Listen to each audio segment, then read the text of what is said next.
Welcome back. Hello there, Mr. Dunlop. How are you? I'm good, Lee. How are you? Yeah, very, very good. Thank you very much. So the second one in what's turned out as a mini series. This is number 2. Who knows how many of these there will be? But for those people who didn't catch the first one, which was 2 weeks ago today, exactly the same time, we spoke about what does a lean environment look like, feel like, sound like, and how do we create one? And at the end of that conversation, we stumbled across the L word, the leadership word, and then some of the common challenges for that. And the main one, I think you mentioned this one about people not having enough time, despite the appetite to do something. People not having enough time.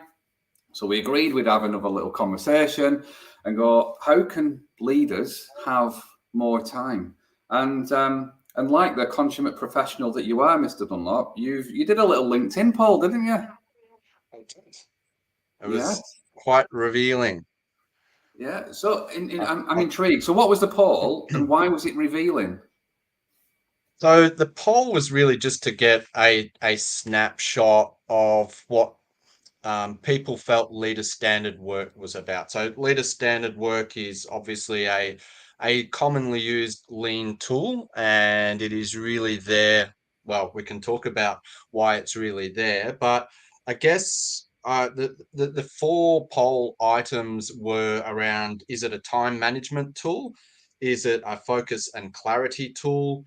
Is it to develop habits and behavior? Or is it to highlight low value and wasteful activity? Now, um, I guess, funnily enough, I didn't really go or have any clear expectations around how the results would spill out. I thought it, look, to be honest, I thought it would be a fairly even spread. Um, what would your thoughts be? Where would you say would be the highest or the biggest hitters there? Yeah, so well, I answered the poll. I was one of the people that answered the poll, and when I saw the results, it was at the one that was the standout answer, because there was one answer that came out more than any others, and that surprised me, being that answer, because I mean it's the answer that I chose. And I'll say, am I allowed to say the answer I chose? Yeah, okay, thank you. By all means. So, yeah, I chose the habits and behaviours, Yep. um, because fundamentally everything for me is about us doing things differently, and doing some of those things habitually, but in an entire system. We should all be doing things to help progress that. So that's why I chose that answer. But yeah, I wasn't sure whether everybody else would be on the similar page or not, because when we did polls for the last one, it was an even split, wasn't it? It was a third, a third, a Mm. third for the 3 answers given. So yeah, if you were to answer it, which would you have answered? Um, I, I'd, I'd actually struggle. My personal answer was focus and clarity, but it could have fallen into any of those and more. Yeah, Um, so the results were 4% time management, 27% focus and clarity, 66 for habits and behavior, and 3% for the low value activity, which had no percent for quite some time. I think that, yeah, obviously the popular one there is the habits and behaviors, and I'm 100% on board with that one, because I think, if we're talking about the new version of what role modeling is about in leadership, that's what it is about. I think is the mindset and the habitual and consistent behaviors that we're seeing, and obviously developing leader standard work. They are quite prescriptive from that point of view, and we're really clear on what it is we want to achieve from that point of view. So I think that makes perfect sense, and I can see why most of the audience has chosen that one. But I think today would be good, as well as get input from the audience tonight, is just what people's understanding of leader standard work is, what experience they've had with leader standard work, where it's worked, where it hasn't worked, and probably some of I guess, the frustrations and challenges that they've had with that. So I'm really interested to know, because it's a tool I know I spend a lot of time on. It's a tool that I've used when I had a real job. So, it's I think a very interesting topic. What's your experience been, Lee?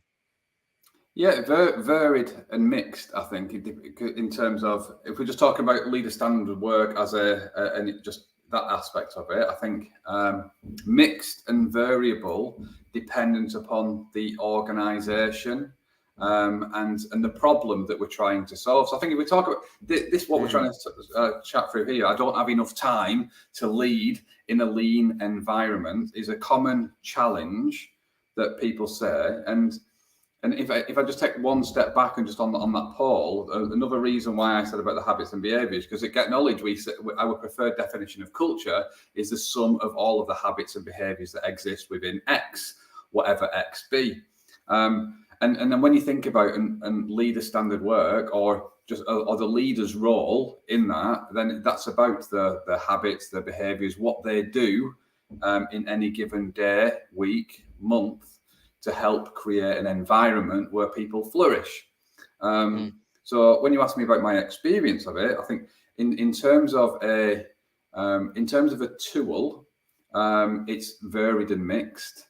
In terms of the essence of what we're trying to create and create some consistent habits, consistent behaviors, routine, and the right environment, then that's what it's all about. And I think it just depends on the leader. Themselves. So in fact, actually, so when I say about in your experience of leader standard work, your content about leader standard work is you're quite prolific, and you do talk about that a lot. What is it that draws you to it? A few things. I mean, ultimately, I think it comes back to your question. Well, what problem are we trying to solve? And I think it is the problem of people being overburdened and, again, busy. I think it's epidemic in our society at large, because it becomes a response when we see someone down the street and, how are you going? What have you been? Oh, I've been so busy. And so our lives are busy, they're full of stuff. And I think it always comes back to the question, particularly in the workplace, are you busy?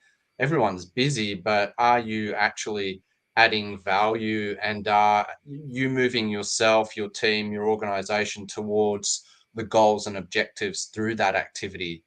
Yes or no? And I think most people, when they really dissect that and look at it honestly and openly, that a lot of the time and effort and energy is not spent on the right things.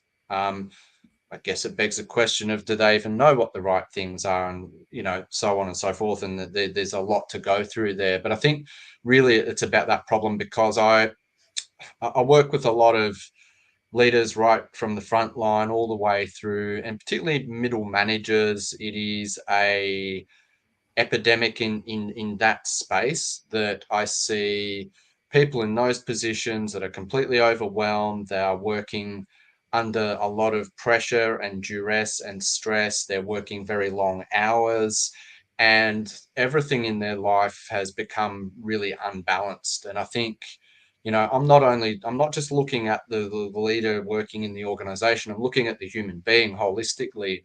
And inevitably what I see is that nothing's really working in their life. Their leadership suffers, the quality of their work suffers, the quality of their home life with their partner, their family. They don't follow their passions or their interests or anything like that. So there's nothing there that's lighting them up, or there's no time or space or energy to do those things. So, and I think as well, we've developed this society where there's this badge of honor through that busyness, and look at me staying in the office to 6 p.m. and and love the stories. So I think that's the problem, is just giving people a different version of what their life and their working life can look like. And again, come back to the role modeling aspect. If our leaders are role modeling that, what are people looking up to? What are our emerging leaders aspiring to? That's what they see as a version of leadership. So we're peeling away from command and control, but then there's this new version which is just as toxic in many respects. Yeah. Yeah, when you talk about leader standard, in fact, I said when we finished the conversation, or when we were finishing the conversation last time out, we were talking about huddles and meetings, which would form a part of the leader standard work into, because that's an activity that they would fulfil within that. And we spoke about a common challenge, a common frustration is I get it why you're saying that we need to do these things, but I just don't have enough time to do it. My day is really, really busy. And leader standard work is a solution to help that. But I think there's something before it that I guess there's a challenge that we need to overcome before it, to go, well, I've got to get all of this stuff out, and I know how to do it, doing it the way that I'm doing it. You're asking me to stop and understand what I'm doing, and create the activities, and ask me to change things, whether it is a huddle, whether it is problem solving, whether it is a coaching conversation, all of these things. How do you get people to go, actually, by doing these things, you're going to save more time, but you've got to invest the time first? Does that make sense as a question? It does. Sorry. It's all right. Just having technical difficulties. Have you got me? Yeah, no, I can still see you. That's Yeah, right. don't you worry. Good Lord. The cord fell out of my microphone. So to answer the question, I think there has to be it's almost like an intervention. So I think generally what I'll take leaders through is what they want. What does good look like for them? Because I think most of them will sit back and they'll, in their heart of hearts, they'll know that things aren't working. They'll know that there's overwhelm and overburden, and that things in whatever area are slipping and falling over. So I think there needs to be a bit of an assessment and create awareness around that. I think there needs to be a clear sense of what we are trying to achieve through that. And leader standard work it's a hard tool. And it's not, when I'm implementing and introducing leader standard work, it's not an all or nothing approach. Like it's a gradual approach, because I appreciate that you can't change that busyness tomorrow. It's a transition that can take a year. Like it can take a long time, again, for a lot of different reasons. So it is small bites, and people, I think, need to have and feel and see some degree of success through that effort. We'll talk about that it is a bit of a mirror, that it starts to show a lot. Again, it creates a lot of awareness. I think I'll challenge leaders I'll always say, I'm not good with excuses as a coach. And I'll always say, if it's important enough, you will find a way, you will make the time. Like we do, again, in our life, if it's important enough in our life, we'll find a way to make that thing happen. No different in the workplace. So I think it's important to challenge leaders with that. And then, the challenge might be, okay, there's going to be, you're going to introduce, or you're going to be present at one huddle per day for 5 minutes. That's your commitment. And then, we know that huddle is going to produce improvement and learning activity, which is going to start to create time. And so I see leader standard work ultimately as a time creation tool. I think lean in general is a time creation tool. That's what it does. Yeah, I love that. So, in fact, I want to ask you a question now, and I want to ask you this question: is, do you talk about leader standard work before you introduce the things that you would like them to do, or do you talk about do you encourage huddles first and then talk about leader standard work afterwards, or do you talk about leader standard work and then talk about huddles? Which way round do you talk about it? Because when I do it, there's a particular way, and or when we Yeah. do it, technology that we do it in a particular way. And I'm just curious as whether on the other side of the world you do it the same. Oh, it's very different. I'd probably do it in parallel, almost. Um, it's just I see, and that's probably my two initial tools to lead in with. But I'd almost do it in parallel. I generally will do some education, and then it'll be huddles, visual boards, and leader standard work with one or maybe a cohort of leadership, depending on the organization. But yeah, pretty much in parallel. How do you do it? Yeah, so slightly different. We talk about, I guess, we understand the challenges that people have. So, like around the flow of communication. So, working with a client currently, um, and um, and and they want to increase the levels of engagement, increase the levels of communication, ultimately to have a better metric, performance metric and stuff. And what we've the conversation that we're currently having is that they have daily conversations at say shop floor level, but monthly conversations at leadership level.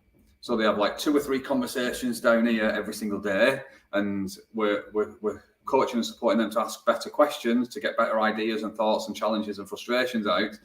But they're feeding it into a monthly leadership meeting structure. So there's nothing in the day where the leaders speak to or understand.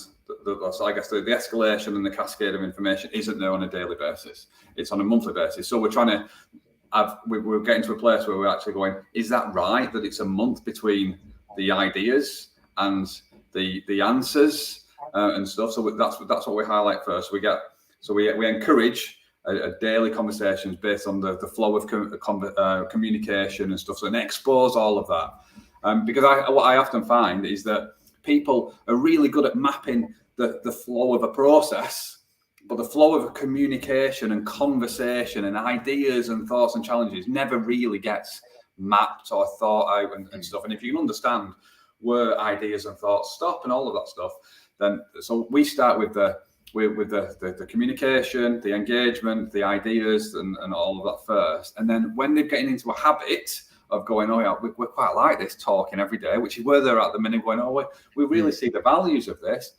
Well, how can you make this part of your daily routine? How can you make this part of what is it that you need to remove and stuff? So it kind of comes a little bit later when they've tried some stuff. Yeah. So that's what we do. I guess we try to, like, I'm going to say, just tease them into it gently, and then encourage the standardization of the work after it, when they know what it is that we're talking about. So yeah, that's how we tend to approach it with the clients that that we're working with. Yeah. When you say leader standard work, what's your definition? Maybe we should have started with this. What is your definition? I think it's many different things, and I think over the years that's sort of developed and compounded. So I think it's like the poll. I think it's many different things, and I think like when I'm, posting about it on LinkedIn, I get a number of different responses, and maybe people get it out of context and whatnot. But I think I sort of scribbled down a few things. So what is it? I think it is a time management tool, but these days I probably say it's a self-management tool. So a bit of a nuance there, but I think that's important because we make the choices. And I was talking to a potential client today, and a lot of the conversation was around choice. Again, with creating time and getting time back gives you choice, right? I think it's a strategic alignment tool because, again, I think it's the right work at the right time. So it has to be the focus from the leader working on the right things. It helps develop those leadership habits and behaviors, of course. I think it's a clarity and prioritization tool. So I think it's always very clear in the present moment what the most important thing is. Again, it can't be priorities, plural. It is singular. What's the priority here and now? And I think it standardizes roles and responsibilities, because I think if we look at things from a high level and we look at an organizational structure, then of course the structure needs to be right. Each of those positions in the structure needs to be clearly defined. We obviously have to have the right people, and then have we got the right people in the right places? And then the distillation of the position description is the standard work.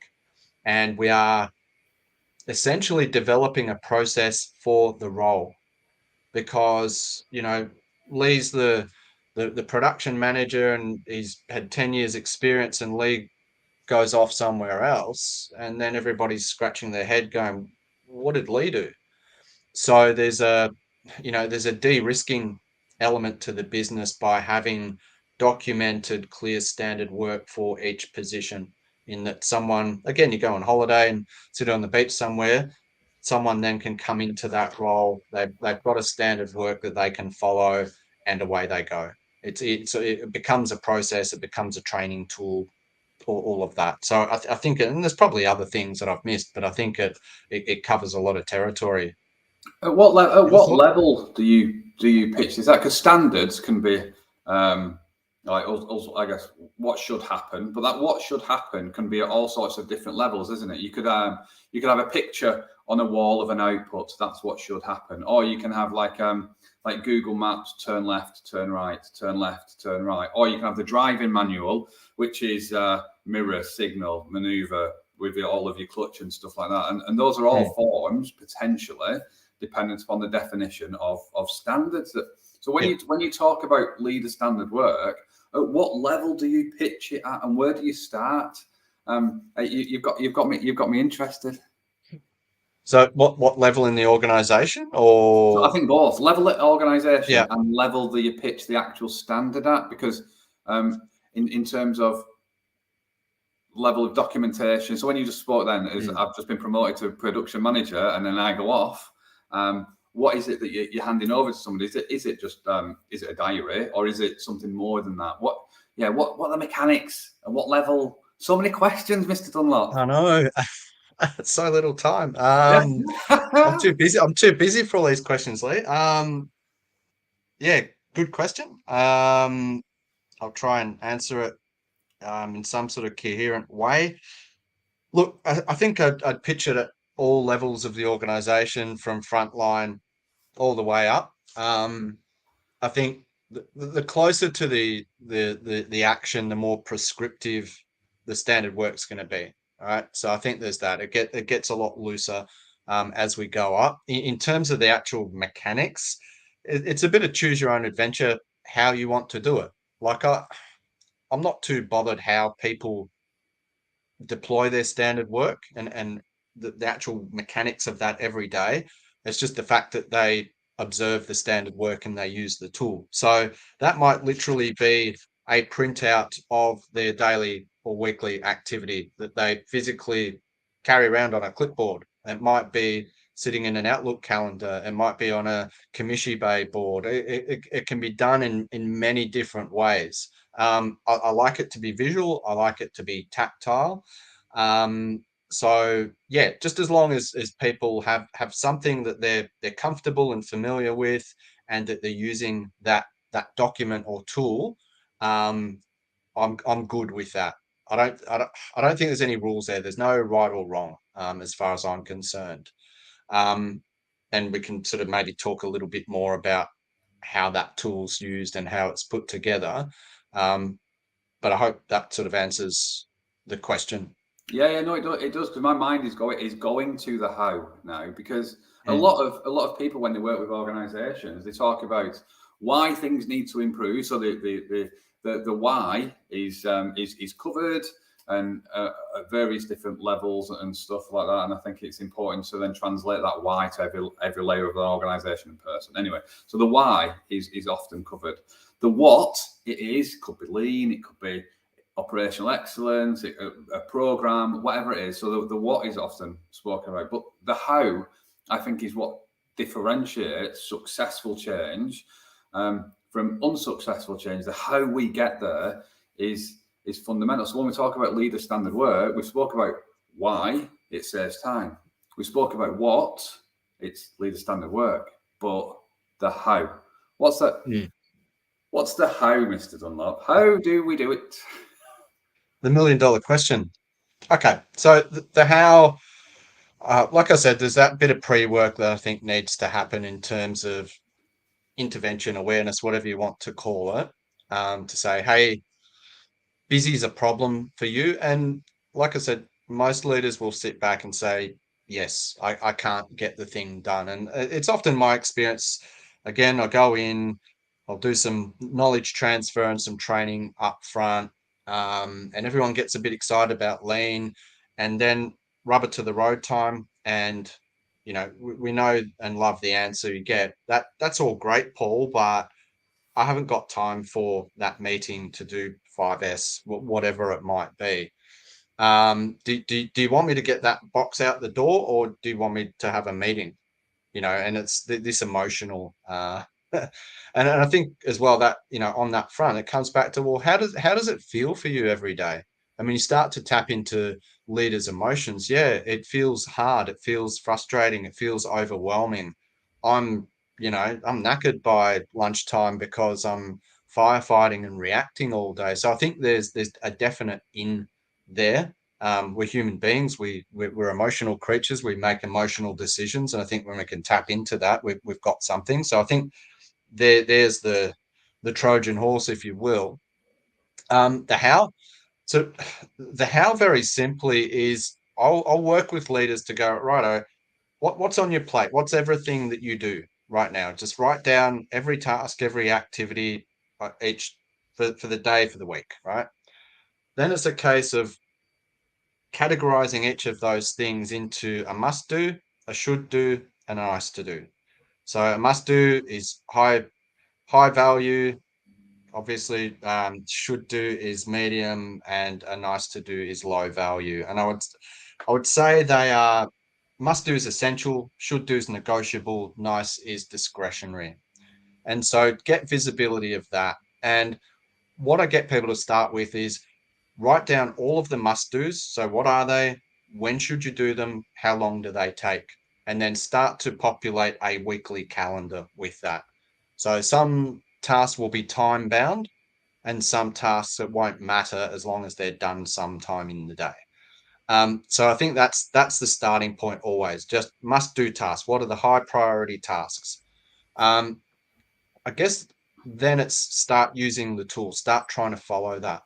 So immediately there's resistance and friction using the tool. Day one, there's going to be friction because it's hard and it's tough, and they're in a world of reactive and firefighting type behavior. They've got habits, all of that. So really, initially, my view of using the tool is that it's an exposure tool. I want you to see what's really going on. So I think if we come back to the purpose of any standard in lean is exposure. We want to see whether it's a value stream map, whether it's a KPI, whether it's 5S, whether it's whatever lean tool we're using, it's a visual exposure of what's really happening. Is it in control? Is it not? What are the problems? What's working well? So I want people to engage with that in that way. Try to do it, but you're going to struggle, and it's really going to start to highlight all of the interruptions, all of the noise, all of the unplanned activity. There's a big story behind that, but you're going to see it very clearly. And I want people, what I get them to do is really just log what actually happens in the day. So here's your plan. So again, it's like a schedule, procedure, whatever you want to call it, and what actually happened. And we start to identify patterns and trends and how the time is actually being spent, how we think we spend our time versus how that time is actually spent. And it tells a story, and then we've got something to work with. Then it's okay, well, why are you being asked that question 5 times a day? Why is there a line of people outside your office door? And then we're into problem solving, exposure and problem solving off the back of that. Yeah, perfect. Hey, Mr. Dunlop, you've had your first question in the comments, and interesting discussion area. I'm interested in Paul's view on the balance of standard work versus standard behaviours. So before you answer that question, I think it's important to understand a line on definition of behaviour. So how do you define behaviour? It's a good question. It's really, I guess I talk a lot about the inherent values. So I guess it's the words, the actions, and the thoughts that are in line with the values, the expectations in that environment. That's how I would term that. I guess it's you know, the custom and practice, the culture of an organization and how individuals manifest that. Yeah. So I think I agree with what you just said there, especially at the end when you said how they manifest it. Because when I think about the term behaviour, it's how we are, how we turn up, how and I guess what the world sees of us. It's like how we are. So when you think about this question, interested in Paul's view on the balance of standard work versus standard behaviours. What do you think about that? Yeah, it's a good question. So, and an interesting question. So I think from a leadership point of view, so it the leader standard work should help embody that behavior from leaders.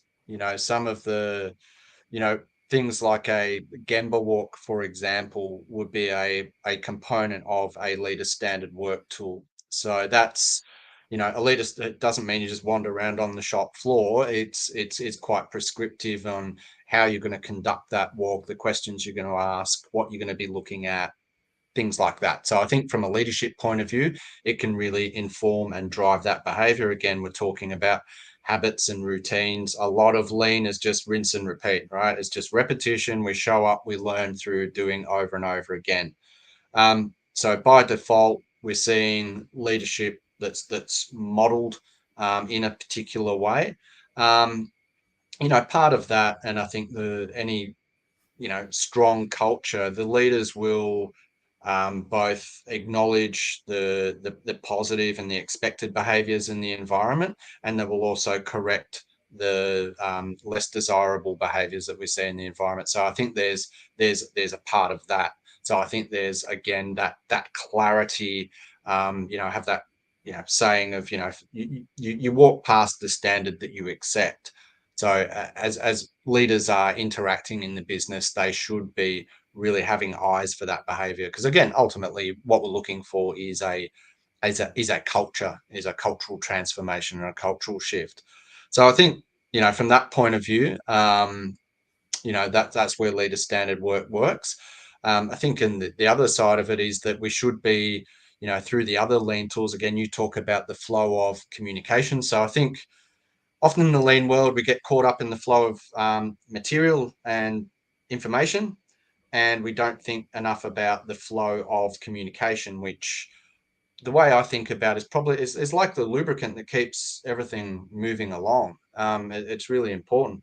So I think that communication comes through your daily huddles. It comes through, again, focus and visibility and repetition on what's important. So if we talk about standards, well, we've got standards of safety, we've got standards of quality, we've got standards of productivity, we've got standards around our people, which are, again, our values. And we always have to be about something that, is often underestimated in organizations. It's written on the walls, but are we actually living and being accountable to those values? So I think the communication side of things is probably the other part of that.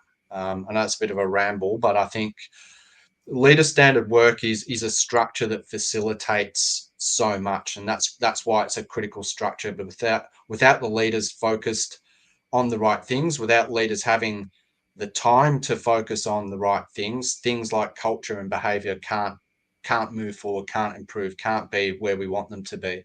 Yeah, no, I agree. And I know they don't want my opinion, but I'm going to give it anyway on this question. They do want your opinion, Lee. but I don't think. I mean, the question has been asked is like one versus the other, and the balance of them too. But I don't think I think they're both so interlinked. They're both the same thing for me.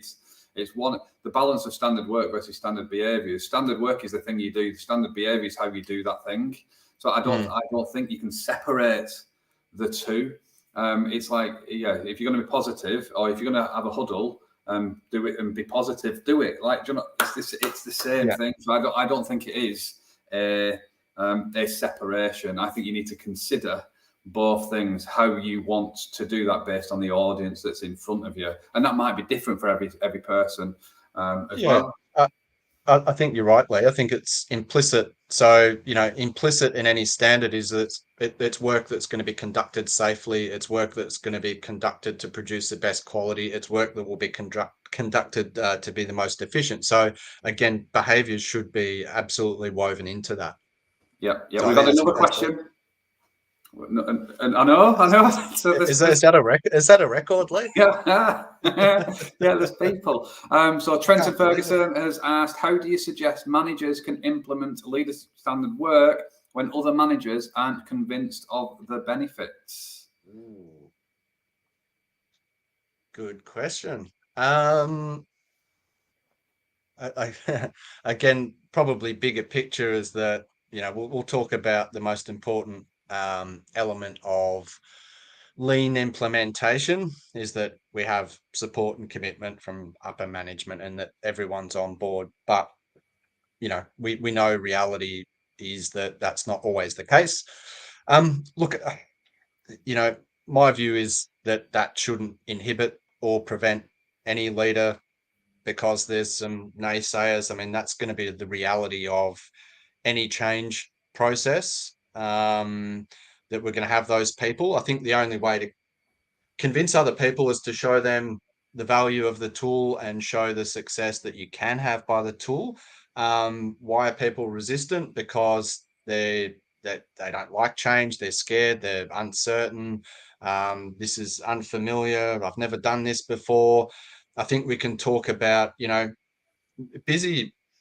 A lot of people have built careers on being busy, and a lot of people have been rewarded by that behavior, been rewarded by being the white knight to ride in on the white horse and solve the problem of the day and come back in and do it all again tomorrow. So, and people can hide behind all of that. It's like they're throwing up all sorts of stuff there, nothing to see. Whereas leader standard work starts to strip all of that noise away, and there's a lot of accountability. So I think there's a lot of fear that sits behind that for many leaders until they start to engage with it and then understand that it becomes a very different place, a very different world for them to inhabit. Like, again, there's a lot of ego. There's a lot of, my goodness, if I let go of all of this stuff, well, I don't have a job anymore.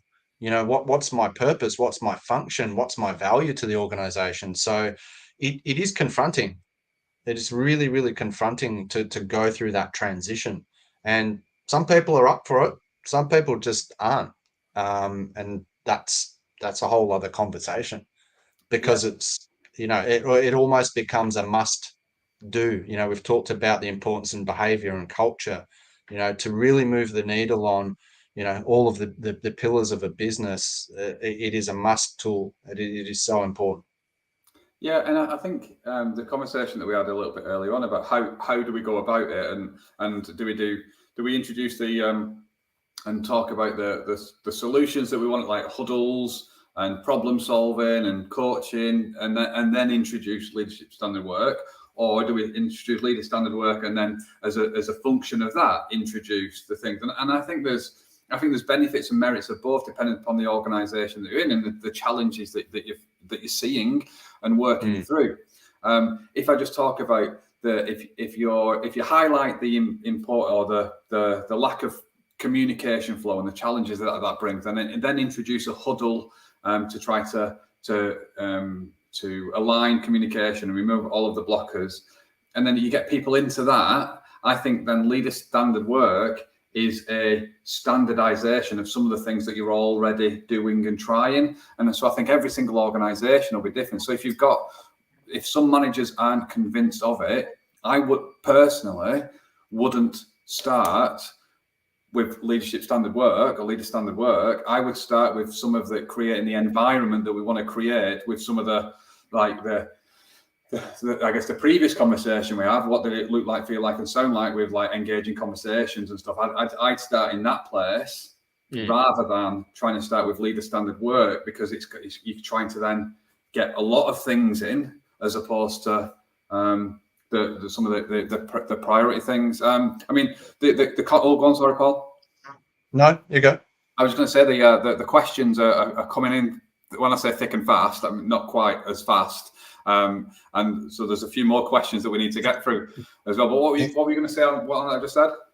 Oh, I've forgotten. I think I think it was dependent on context too. So always come back to Ono, start from need. So again, if we're trying to shoehorn or push something that it's not the right time, or there's just not the desire or need for it, then don't do it. So I think to your point, yeah. Yeah, love that. Jack has commented and said, "Great session, gents. Thanks for the honesty." Joseph Fincher is a man that you've worked with before. He says here, "I've worked with Paul and praise him for introducing leader standard work to myself. Changed my perception on the way I manage and lead." So, how are you, Joe? Joe is the poster boy for leader standard work, and he knows that. But I use Joe's journey as an example when I'm teaching and coaching leader standard work, because Joe went on and still is on a journey, and he'll be the first to say that, but went on a very big journey, probably over a 12-month period, and was very much that traditional overwhelmed, overburdened middle manager. And you know, we get to it 10, 12 months later, and Joe would be, and Joe said this to me, said, my manager needs to see the light on in my office at 6 p.m. to know that I'm doing a good job. When we got to the end of it, Joe would be ringing me at 2:30 in the afternoon going, Paul, I don't know what to do. I'm bored. Go home, Joe. Don't care what you do. yeah. But again, choice. He created choice. Again, Joe did the hard yards, and all credit to Joe. Fantastic effort. But yeah, he's a very clear example of where leader standard work has changed everything.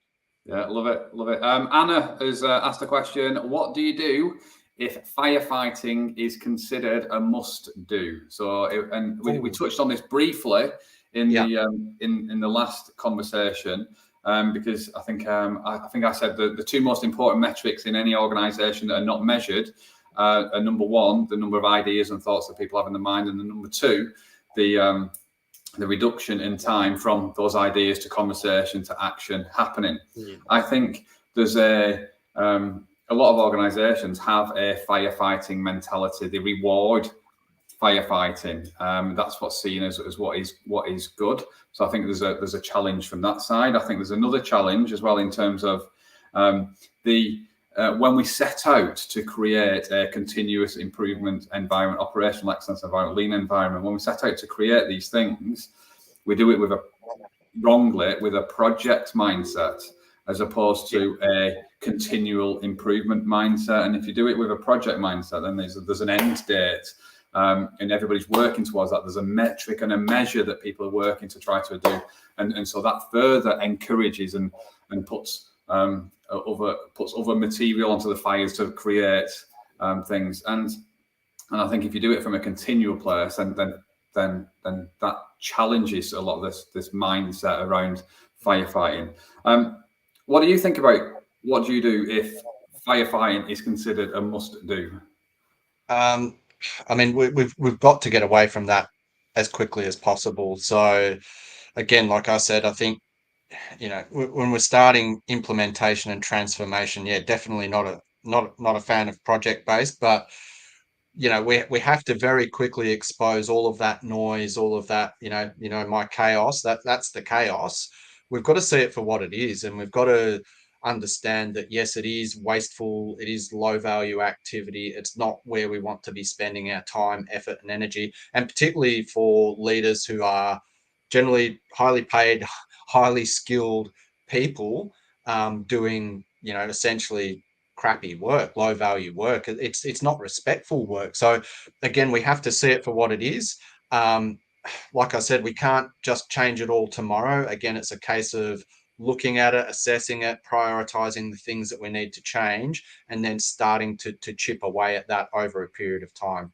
But we must do that. There is no it's just a not negotiable in accepting that situation. We just can't.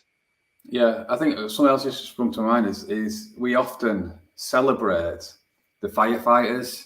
I think if leaders started celebrating or catching people doing the right thing Yeah. instead of fixing the wrong thing, then it would make more right things happen, and people be shouting about those more and more accepting and doing those things. And I think that it's about challenging that thinking. What Yeah. reward, recognition, celebration of the right things as opposed to fixing the wrong thing, fixing the wrong things. Yeah. I think it's also the perspective too, because the way I talk to leaders is that you have to think about yourself as a coach. So what I see is that when people get busy, they're in the chaos, they're in the thick of it, they become very myopic. It's very tunnel vision. They descend down to the lowest common denominator in the process, and they get stuck there. So if you're the coach, you can't see anything else. You're looking at one part of the play or one part of the field. You can't see anything else that's going on. And so as a leader, you need to be on the sidelines. You need to be looking at the whole picture. That you don't have the captain coach in sport these days, because you can't run around on the field and be the coach. You have to play in that position. So again, that's where the standard work comes in, to ensure that you're staying in that position more and more of the time. You have to get your head above and look at what's happening to make the right calls, because otherwise you're short selling yourself, but you're also setting your team up for failure when you're unable to do that. Yeah, yeah, completely. If so, I'm conscious we are coming to the end. There's only 12 minutes left in the hour. If you had to pick one, two, a couple, or just a couple of things. So the title is "I don't have enough time to lead in a lean way." If you had to Mm. pick two things, one or two things to help people that they could go away today and try to help give them more time, what would you suggest? Um, Look, I think I'd come back to it in terms of a leader standard work is just a checklist, right? And at its very base level, it's a checklist. So, what is that to do list each day, each week? What are those key must do essential activities each day? So, what are the things that if you don't do are going to keep you awake at night? So, get them off the plate. So, I think that's a really important part of it. I think the next part is really, looking in parallel to what happens. So have your to-do list and then look at what's really happening. Um, as part of that, there needs to be, so again, it's plan, do, check, adjust. So there needs to be reflective practice. So I'll always say to anyone in coaching, there needs to be daily reflection. So whether that's in the morning, reflecting on the last day, or whether it's at the end of the day while it's still fresh, just reflect, what did I set out to do? What did I actually achieve? What went well? What didn't? What have I learned? And what am I going to do differently the next day? So again, habits, behaviors, lean mindset, lean thinking, and just go again. And that's really what it's about, incremental improvement. And I think if you could look at it just from that point of view, you're going to have success over time. But like anything else, you've got to trust in the process, and you've got to be consistent, even when it's difficult, even when we want to go back into the old ways where we're comfortable. It's not the way forward. And if I always say, if nothing changes, nothing changes. Yeah, and again, it's that emotional question. Do you really, in 5 years' time, do you want to still be in this situation where you're working under extreme pressure, where you're the bottleneck of every decision, every question? Do you want to be working 40, 50, 60, 70 hours? I see people that are 60, 70 hours a week. in middle management. It's not their business. They're not being paid, hundreds of thousands of dollars. It's not worth it, and they're sacrificing so much. And like I said at the beginning, nothing's really working for them in any facet of their life. So quite simply, a checklist, use it as an exposure tool, and reflect and improve each day. Yeah, I love that. I love that. And I guess to add to that, we spoke about communication before. On that checklist, there'll no doubt be different meetings that you attend, potentially emails that you've or inbox management. And I think if you ask people, where's the majority? If you ask managers or leaders, where's the majority of their time spent? It'll either be in meetings or dealing with emails. Yep. And I think if you can understand the flow of communication that's happened for that email to land in your inbox, for you to make a decision, or for the purpose and the reasons for the meetings taking place, and actually what could be saved by doing something a little bit smarter in terms of your flow of communication with your daily huddle structure and stuff, then I think that would be advantageous to save time, because I think communication and the flow of communication is one of the main reasons why people don't have enough time. Yeah, and it's interesting because you're spot on there, Lee. And in this day and age, with the amount of technology that we have, everyone's carrying around one of these.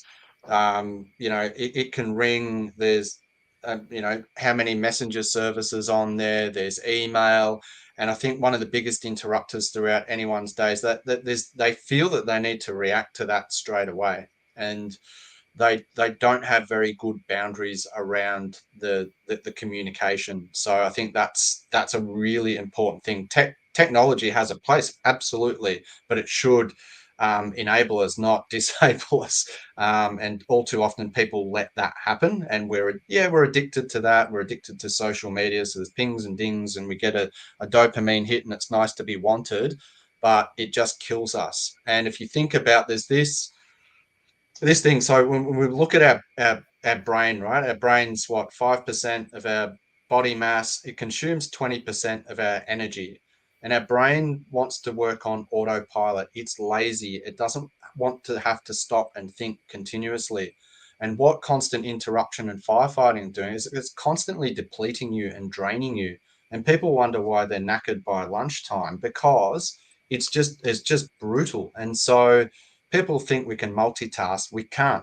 We switch between tasks, and every time we switch, you're having to focus, pull your focus out, and refocus, and that takes a lot of energy. And so that's going to sap your energy. It's going to sap the quality of your work. It's going to sap your decision making quality, all of those sort of things. So we need to be very mindful of reducing that as much as possible. And what I'll talk to people about blocking. Look at your emails in the morning and look at them at the end of the day. If it's urgent enough, the boss will blow the phone up, and you'll get the message. But you don't have to react. How often will someone send an email and then they'll be stood at your desk 5 minutes later saying, "Hey, did you get the email?" That's just ridiculous when we're living in that world. So, you know, we have to have agency and control over our time, not letting other people hijack that time. Yeah, love it, love it. And I think that's I think that's probably the perfect way to bring this conversation to a close, though, if I'm honest. And Mr. Dunlop, I just want to say thank you so much again for just sharing another hour with me. It's an absolute pleasure. If people want to know more about you, where would they go? What would they do? What would they find? Yeah, just look me up on LinkedIn. I'm here. um, yeah, feel free to DM and say hello. I'd be more than happy to chat. What about you, Lee? Yeah, exactly the same. It is LinkedIn. LinkedIn seems to be the place. I am dabbling on TikTok and dabbling on Instagram, but it's just the same content. Just going out on those. I'm just trying it, see what happens. But yeah, LinkedIn is the place where I engage and start most conversations. Yeah, that's it. Fantastic. The only question remaining is episode 3. If we make it that far, um, what will we talk about? Maybe the audience would like to suggest a topic.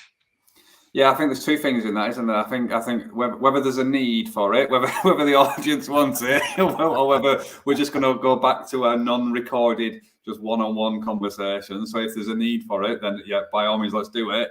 And then yeah, what would the topic be? So far we spoke about two really, I think, really important and key topics. I don't have enough time to lead in a lean way, and the first one, what does a lean environment look like, feel like, and sound like, and how do we create it? So two big topics there. And I think, yeah, it'd be really interesting to get any feedback and go, do we want to see the two baldies from opposite ends of the world talking again? And if so, what topic? But Mr. Dunlop, it's been an absolute pleasure. Thank you very much. Thank you. No, it's always a pleasure. And yeah, love your work, Lee. Thank you. Likewise. Speak to you soon, Paul. See you. Bye.